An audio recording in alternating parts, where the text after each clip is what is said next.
My father was a megachurch pastor in Austin, Texas. 2 weeks before my wedding, he stood on stage and told thousands of people he would not attend. He said I was marrying damaged goods, a widower with a 6-year-old daughter.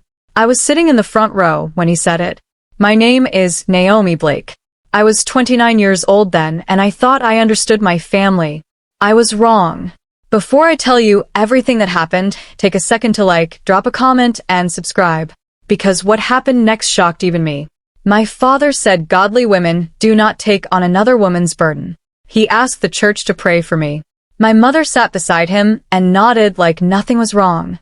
That was the moment something inside me broke. But I didn't leave. Not yet. I grew up in Grace Light Church. My father built it from nothing into something big. By the time I was a teenager, we had thousands of members, cameras, and 3 services every Sunday. Everything was about image. We always sat in the same seats in the front row. My mother made sure we looked perfect. Hair neat, clothes clean, smiles ready. She used to pull me into the restroom if I looked messy. She would whisper, "People are watching us." At first, I didn't understand. But later I did. There were rules no one wrote down. Don't question leadership. Don't bring shame. Don't marry someone with problems. My father always said our family was different. We had a higher standard. Looking back now, it wasn't about faith. It was about appearance. And I didn't know how deep that went until I met someone who didn't care about any of it. I started working as a school counselor when I was 27. That job changed me. I saw real families. Not perfect ones. Just real ones. Kids came to me with problems. Some had one parent. Some had none. Some had homes full of love but no money. And somehow, they still showed up every day. That was where I met Daniel Cruz. It was during a school event at the park. There were kids reading stories in small circles. I noticed a little girl reading out loud with confidence. She wore a bright yellow dress. Her father stood behind her, watching quietly. When she finished, he smiled like she had just won something big. Later, I saw him picking up trash. No one asked him to. He just did it. That was the first time I noticed him. I didn't know then that he would change my entire life. I learned his story slowly. His name was Daniel Cruz. He was a middle school teacher. He coached basketball. He raised his daughter alone. His wife had died during childbirth years before. The baby lived. She didn't. He named his daughter Lily, after her mother. He never tried to impress me. He just told the truth. He talked about his wife with respect. He talked about his daughter with love. Every morning, he read stories to Lily before school. Every night, he braided her hair. I had never seen that before. One day, Lily asked me, "Do you think my mommy in heaven knows you're nice?" I smiled and said yes. But inside, I felt something shift. This was not complicated. This was love. And without realizing it, I was already falling into something real. We started spending more time together. Nothing fancy, just simple things. Lunch after work, walks in the park, talking about life. He never rushed anything. He always made time for Lily first. That mattered to me. Our first real date was at a small barbecue place. We sat outside and talked for hours. He told me how he kept a journal for his late wife. He wrote about Lily growing up so her mother would still feel part of her life. That stayed with me. When he dropped me off that night, he didn't try to impress me. He just said, "I had a good time." I did too. If you've ever met someone who feels different in the best way, you understand this moment. Drop a comment if you have. Because that was the moment I knew this wasn't just a phase. By the end of that year, we were serious. Lily started calling me Miss Naomi. She would ask me questions all the time. "Will you come to my school show? Do you like pancakes?" Simple things. But they meant everything. I decided to introduce Daniel to my parents. Dinner was quiet. My father asked questions. My mother smiled too much. Daniel answered honestly. He didn't try to fit into their world. After he left, my father said, "He seems fine, but think about what you're taking on." Taking on. That word stayed in my head. Like Lily was a burden. Like love was a problem. That was the first warning sign. And I ignored it. Daniel proposed in June. It was simple. No big show. just us in a garden. Lily stood next to him holding a small sign. Will you be my bonus mom? I said yes before he even finished asking. I was happy. I called my parents right away. My father paused. Then he said, a widower? My mother asked what people would think. What people would think. That was their first concern. I tried to explain. I told them Daniel was kind, responsible, loving. But they didn't hear me. That night, something changed. I was no longer their daughter. I was a problem they needed to fix. I asked my father to officiate the wedding. He refused. We met in his office. He said it would send the wrong message. A pastor's daughter marrying someone with a past. I told him Daniel's wife died. That wasn't failure. That was loss. He didn't agree. My mother said they would support me privately, but not publicly. That was when I understood. They cared more about their image than my life. I walked out of that office with a calm I didn't expect. I wasn't angry. I was clear.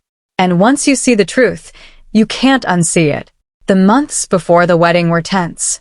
My parents kept asking me to wait, to think, to reconsider. They even offered to pay for counseling. I knew what that meant.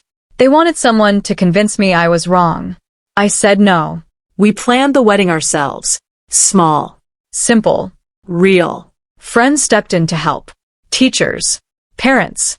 Daniel's family. People who cared showed up. That mattered more than anything. Sometimes the people who choose you are not the ones you expected.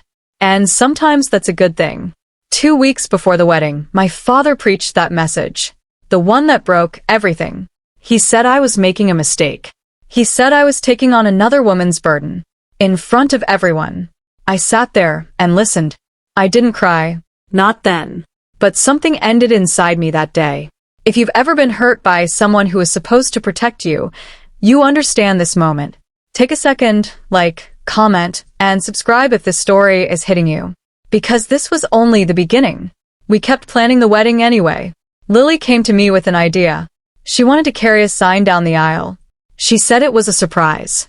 I didn't ask what it said. I trusted her. Daniel wasn't sure at first. But I said yes. Because I knew her heart. And sometimes children understand things adults don't. She worked on that sign for 2 weeks. Carefully. Quietly. I had no idea what she was about to do. The wedding day came. It was warm and beautiful. I got ready with my friends. Simple dress. No stress. I checked my phone one last time. No message from my parents. I turned it off. The chairs were filled with people who chose us. That was enough. Then the ceremony started. And Lily walked down the aisle, holding her sign. Halfway down the aisle, she stopped. She opened the sign and turned it toward everyone. The room went silent. I read the words. My daddy says love means showing up. Naomi shows up for us every day. That's why she's my family now. Below it, she added one more line. My mommy in heaven sent her. I broke. Daniel broke. The whole room felt it. That moment changed everything. Someone recorded it. The video was posted that night. By morning, it was everywhere. Millions of views. People were asking questions. Who were my parents? Why weren't they there? Then someone recognized my father. And everything exploded. The truth came out. And people saw it clearly. Messages started pouring in. Support. Shock. Questions. My parents called. They wanted to control the story. I said no. I told the truth. Because sometimes silence protects the wrong people. And I was done protecting them. This wasn't about revenge. It was about clarity. And for the first time in my life, I chose honesty over image. The video crossed 5 million views in less than 2 days. I watched the numbers rise like something I could not stop. People shared it with captions about love, grace, and truth. But in the comments, a different story was forming. Someone mentioned my father's church. Another person confirmed it. Then more voices joined. He's a pastor? He teaches family values? The questions spread faster than the video itself. By the 3rd day, people had connected everything. My wedding. My father. His absence. I didn't feel proud. I felt exposed. But I also felt something else. relief. Because the truth was no longer mine alone to carry. Daniel told me to stay offline for a while, but I couldn't. This wasn't just a moment anymore. It had become something bigger than us. On Sunday, my father preached again. I didn't go, but people sent me messages. They said the sermon felt different. Tense. Careful. He spoke about hard decisions. About leadership. About sacrifice. He never mentioned me. Not once. But everyone knew. Attendance dropped that day. People stayed after service longer than usual. They talked. They asked questions. For the first time, the silence around him began to crack. I received messages from people I hadn't spoken to in years. Some said they were sorry. Some said they were confused. One message stayed with me. You taught me love shouldn't have conditions. What happened? I stared at that message for a long time, because I was still asking myself the same question. The messages kept coming. Old friends, church members, even strangers. Most of them supported me. A few defended my parents. But something had shifted. People were starting to question what they had always accepted. One message stood out. It was from Lily's old teacher. She said she used to attend my father's church. She told me something I never expected. Daniel's late wife had been part of her small group. Before she died, she had written in a journal. She prayed for someone to come into her daughter's life. Someone kind. Someone patient. Someone who would show up. I sat there reading that message over and over. Because suddenly, this story didn't feel random anymore. It felt like something that had been written long before I understood it. A week later, my mother called again. Her voice was calm, but I could hear the pressure behind it. She said people were misunderstanding the situation. She said we needed to fix the story. I asked her one question. What part of it is not true? She didn't answer directly. Instead, she suggested I release a statement. Something simple. Something controlled. She wanted me to say they had a prior commitment. I almost laughed. Because this wasn't about timing. It was about choice. I told her no. Then I hung up. That was the moment I realized something important. They weren't sorry. They were just uncomfortable. My father changed his sermon topic the next week. People told me he spoke about family disagreements, about grace, about learning. But again, he never said my name. He never said wedding. He never said sorry. It was like he was speaking around the truth instead of facing it. And people noticed. Some stayed loyal. Others started stepping back. Slowly. Quietly. Not a collapse. Just a shift. I watched it happen from a distance. And for the first time, I didn't feel responsible for fixing anything. Because sometimes, when the truth comes out, you don't need to fight. You just need to let it stand. In March, I made my own decision. I wrote a statement. Not to attack. Not to defend. Just to explain. Daniel read it first. Then Lily's grandparents. Then my best friend. They all said the same thing. Post it. So I did. I told the truth. I said my parents chose image over love. I said my husband showed me what faith really looked like. I said I was setting boundaries. Within hours, it spread. Thousands of people shared it. The comments were overwhelming. People related. People understood. And for the first time, I felt seen. Not as a pastor's daughter, but as myself. My friend posted something too. She shared proof. The wedding invite. The empty seats. The truth no one could deny. That post hit even harder. People saw the full picture. Not just emotion. Evidence. After that, things changed quickly. Church attendance dropped again. Leaders started asking questions. Some people left quietly. Others spoke up. It wasn't loud, but it was steady. And it was real. I didn't celebrate it. Because this wasn't about winning. It was about truth being seen.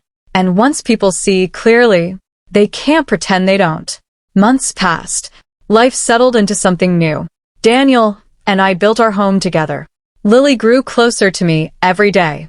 We had dinners with friends. Laughter filled the house. We even hung a photo of his late wife in the hallway. Because love didn't erase her. It included her. One day, we received something special. A journal entry from her. She had written a prayer before she died. She asked for someone to love her child if she couldn't. I read it and cried, because somehow I had become the answer to a prayer I never heard. We started something new later that year, a small scholarship for children of single parents. We named it after Lily's mother. It felt right. The support came from people who had seen the story, people who believed in what it stood for. Even my parents sent a message. They wanted to contribute. I didn't reply, but the board accepted it anonymously, because this wasn't about them. It was about the future, and the kind of love we wanted to build moving forward. A year later, we returned to the same garden, the same place where everything changed. Lily wore purple again, her favorite color. She asked if we could come back every year. I told her yes, always. We took a photo. Simple, happy, real. That night I posted it. People who followed the story responded. Some said it gave them courage. Some said it helped them set boundaries. One comment stayed with me. I chose love because of your story. And that's when I understood. This was never just about me. It was about showing people something simple. Love is not what you say. It's who you show up for. If this story meant something to you, take a second, drop a comment and subscribe. Because stories like this remind us, family is not just who you're born to. It's who shows up.